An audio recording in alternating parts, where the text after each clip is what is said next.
नमस्ते आचार्य जी। सर, मेरा प्रश्न ये है कि भारत में जो एक परंपरा चलती आई है कि मतलब छोटे शहरों के अंदर भी गांव के अंदर भी कि बच्चा जब तक पिटेगा नहीं तब तक वो सुधरेगा नहीं। तो जो छोटे बच्चे होते हैं वो जब स्कूल जाना शुरू करते हैं तो टीचर उनको मारते हैं। कुछ गलती होने पर, मान ली उसने कुछ गलती कर दी तो वो मारेंगे। फिर जब वो घर पे आता है तो जो माँ बाप होते हैं वो उसको ट्यूशन भेजते हैं। तो टीचर से ये बोलते हैं कि इसको मारना पीटना और इसको सब कुछ सिखा देना जो है, मतलब आपको जो करना है करिए पर इसको सिखा दीजिए। तो मुझे ये लगता है कि ये जो होता है ये बहुत गलत होता है, और ये मेरे साथ भी हुआ है और मैंने देखा भी है वो लोगों के साथ में होते हुए। लेकिन मैं थोड़ा सा बच गया क्योंकि मैं थोड़ा सा ठीक था बस पढ़ने में, बस उस वजह से। पढ़ी मेरे में भी बहुत मार है मैंने भी बहुत झेली है। और और अभी जो कुछ दिन पहले, 2 महीने पहले की बात है, तो जब मैं घर पे गया था तो मम्मी बता रही थी कि बराबर में ये बच्चा पढ़ने आता था एक आंटी के पास में, तो उन्होंने उसको इतना मारा कि उसका 2 दिन तक उसको एक कान से सुनाई नहीं दिया। ये जो समस्या है इसका क्या समाधान है कि हम लोगों को कैसे समझाएं कि बच्चों को समझाना प्यार से है ना कि मार से। सर्कस में जानवर होते हैं ना, उनको मार मार के ही ट्रेन किया जाता है। जितने भी तरीके होते हैं वो होते फिजिकली हैं। भले ही उसमें मार का अंश कम हो, पर वो तरीका फिर भी फिजिकल होगा। यहाँ तक कि जो खोजी कुत्ते वगैरह होते हैं, उनको भी शारीरिक ही तरीकों से कुछ सिखाया जाता है। ये तरीका जानवर का है, और जानवर के साथ सिर्फ यही तरीका चल सकता है क्योंकि उसके पास चेतना होती नहीं है। वो ये भी नहीं बोलता कि आई एम द माइंड, वो बोलता आई एम द बॉडी। जानवर ये नहीं कहेगा कि मैं मन भी हूं। वो अपने विचारों से भी कोई आइडेंटिफिकेशन तादाद में रखता नहीं है। वो पूरे तरीके से क्या बना हुआ है? शरीर। और जब कोई शरीर बना होता है तो उसको ऐसे सिखाया जाता है जैसे सर्कस में जानवरों को सिखाया जाता है। रिंग मास्टर क्या लेके खड़ा होता है? छड़ी या कोड़ा कुछ लेके खड़ा होता है। उससे वो उनको उसको सिखाना भी नहीं बोल सकते। वो लर्निंग नहीं है, वो कंडीशनिंग है। ठीक है। इंसान जानवर न बनने पाए, सबसे पहले इसका प्रयास करना पड़ेगा। क्योंकि अगर वो जानवर बन गया तो तब तो उस पर तरीका फिजिकल ही चलेगा। ये हमारी जेल सारी क्या है? Physical confinement. फिजिकल ही तो तरीका है। जेल और क्या होती है? शारीरिक दंड ही तो जेल है। शरीर को ही कैद कर देते हैं, फिर शरीर से ही चक्की पिसवाते हैं, शरीर से ही और काम होता है। वो शारीरिक तरीका इसीलिए अख्तियार करना पड़ता है क्योंकि अब चेतना का तरीका आप पर चल रहा नहीं है। आप पूरे तरीके से क्या बने बैठे हो? शरीर। तो अब आपको शरीर के ही माध्यम से समझाया जा सकता है। जिसको कान के माध्यम से समझाया जा सकता सुना के, जिसको आंख के माध्यम से समझाया जा सकता दर्शा के, उसको जेल भेजने की जरूरत नहीं पड़ती।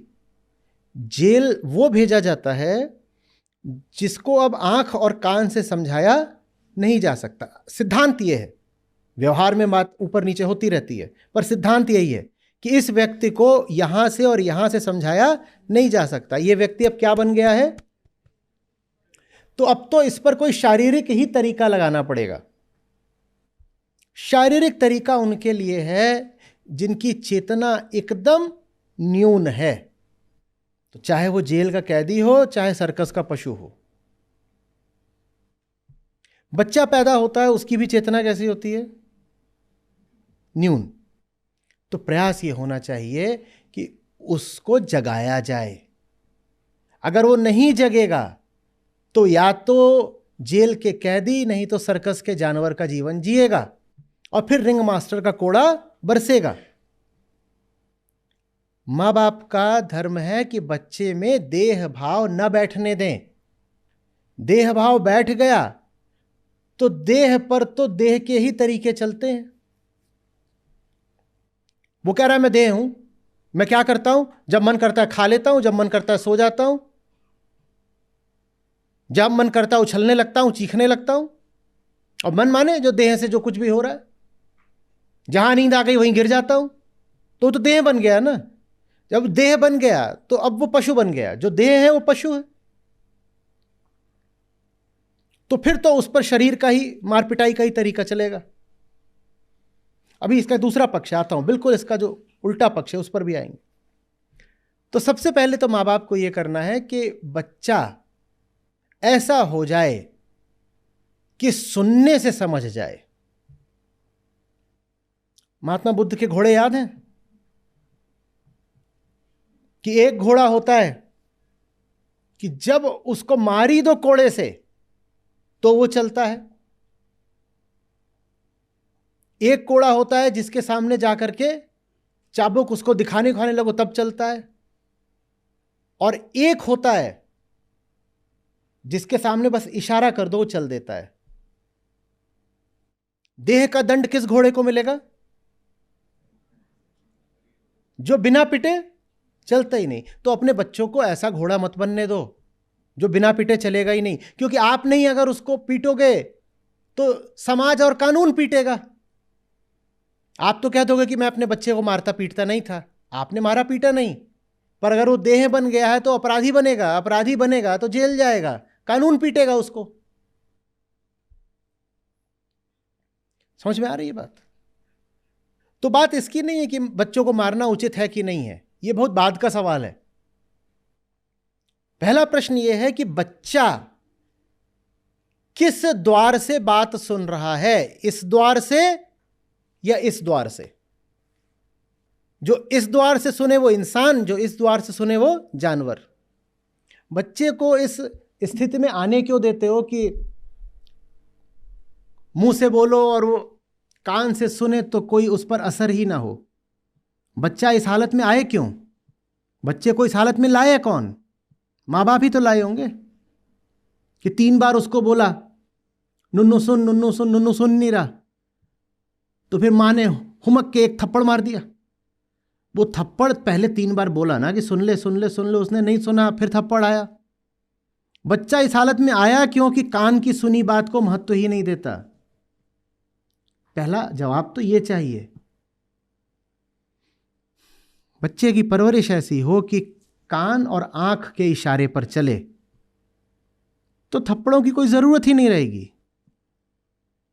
और हमारा उदारवाद कितना भी बोले कि हाथ उठाना गलत है, पर साहब अगर आप शरीर बन गए हो तो माँ बाप भले ना हाथ उठाएं, जिंदगी हाथ उठाएगी। फिर माँ बाप तो नहीं पीटेंगे लेकिन जिंदगी पीटेगी।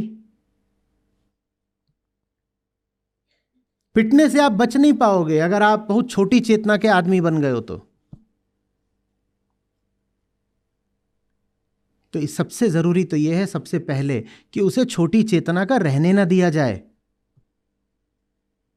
उसका पालन पोषण ज्ञान के रास्ते पर हो।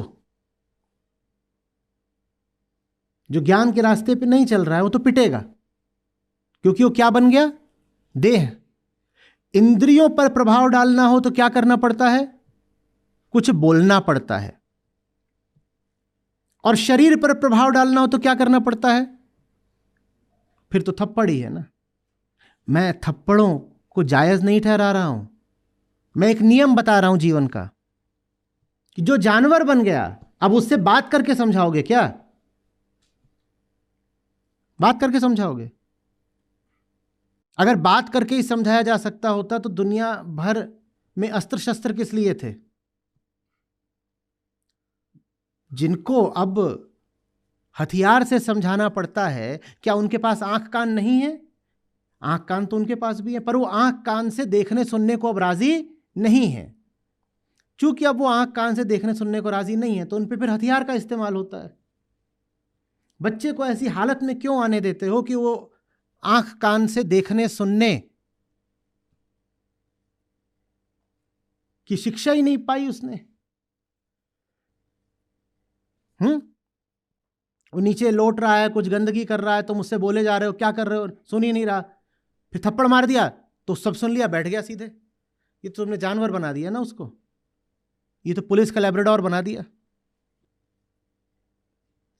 कि कितना भी बोल लो सुनता नहीं है, और एक थप्पड़ पड़ा तो सुनने लग गया। इसमें बच्चे का दोष नहीं है, दोष उसकी परवरिश का है। वो घर में माँ को देख रहा होगा कि पूरी देह बनी घूमती है, वो बाप को देख रहा होगा ये भी देह बना घूमता है, तो बच्चा भी देह बन गया।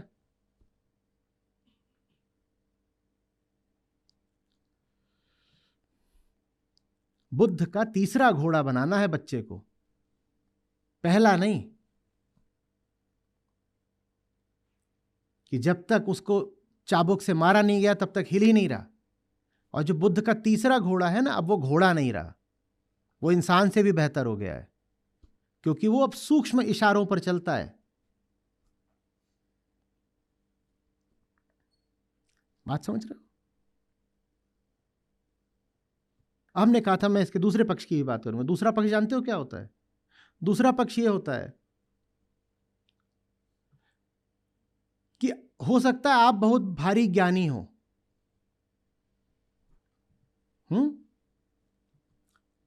लेकिन अगर कोई जानवर आपकी ओर आएगा तो वो तो आपको देह की तरह ही देखेगा ना।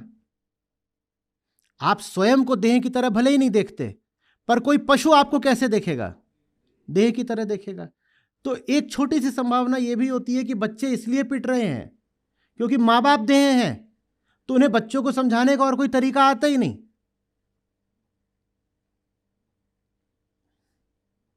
एक कुत्ता है, आप उसके क्षेत्र में घुस रहे हो और कुत्ता नहीं चाहता कि आप उसके क्षेत्र में घुसो, तो कुत्ता क्या करेगा? आपको फरियाद के गीत सुनाएगा। आप घुसे जा रहे हो उसके क्षेत्र में, कुत्ता क्या करेगा? भौंकेगा, फिर काट लेगा। तो यह भी हो सकता है कि माँ बाप कुत्ते जैसे हो गए हो, कि उन्हें बच्चे से जब भी कोई बात करनी होती है तो उन्हें बात करने का और कोई तरीका आता ही नहीं, वो जाके उसको काट लेते हैं।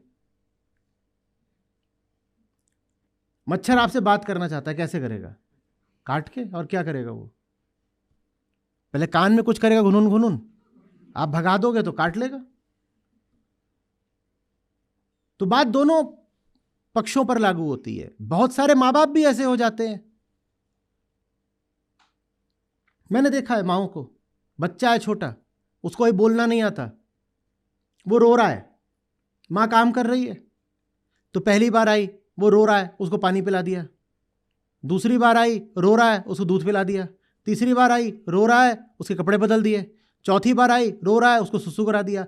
पांचवी बार वो फिर रोने लगा, थप्पड़ मार, पटाख, और चुप भी हो गया। काहे कि मां को समझ में ही नहीं आ रहा कि और अब कैसे बात करें इससे।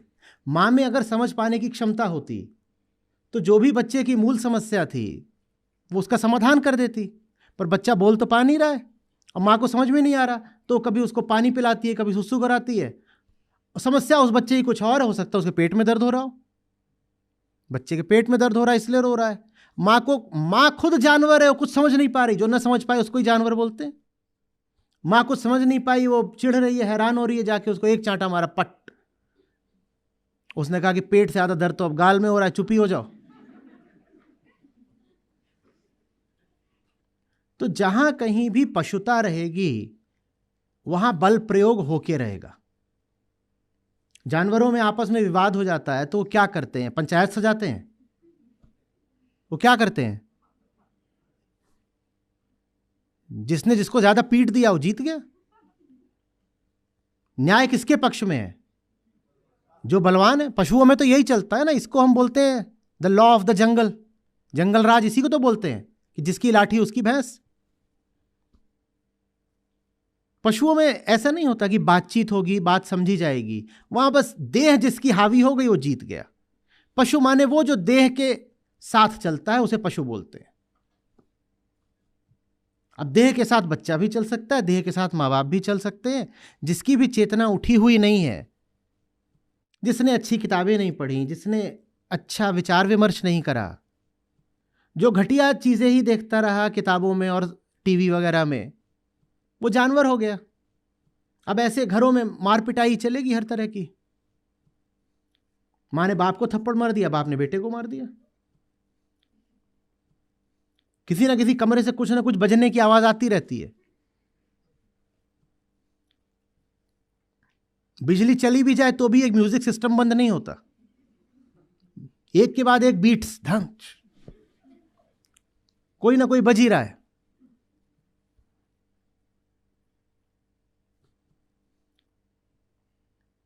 एक आया था किस्सा, मियाँ बीवी दोनों एक दूसरे से बोल रहे नहीं गाड़ी तुम चलाओ, नहीं गाड़ी तुम चलाओ, नहीं गाड़ी तुम चलाओ। कहा कि जो गाड़ी चला रहा होता है उसके हाथ स्टीयरिंग में बंध जाते हैं, और जब उसने अच्छी स्पीड ले ली तब झंझना के मारो थप्पड़। तो दोनों लगे हुए थे नहीं तुम चलाओ, नहीं तुम चलाओ, जो चलाएगा वही पिटेगा। उन्होंने फिर करा होगा कि अब ऑटो ट्रांसमिशन वाली लेते हैं, कम से कम वो गियर वाला हाथ मुक्त रहेगा, अब गियर नहीं बदलना, ये हाथ खुला हुआ है, तू आ। ऐसे ही थोड़ी इतनी सड़क दुर्घटनाएं होती हैं।